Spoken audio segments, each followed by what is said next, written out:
Hey everyone, welcome back to Twinges 英会話。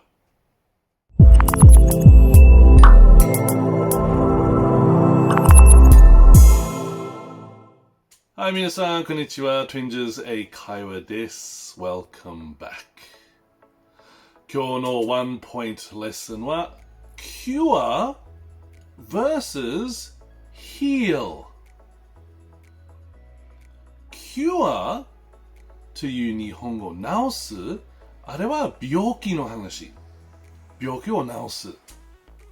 薬で、医者で、ドクターで、病気で治す。例えば、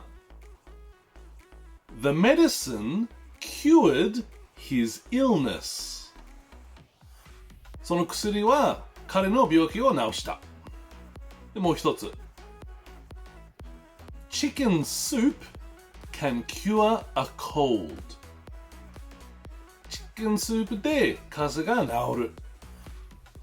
で、最後もう一つ。The doctor cured my mother. 医者は私の母を治した。Heal は怪我の話。癒すというは怪我を治すこと。まあ、日本語どっちを直すというな感じけど、英語はニュアンスはちょっと違う。例えば、Broken bones take time to heal. 骨折した骨治るのに時間がかかる。もう一つ。Your cut will heal over time.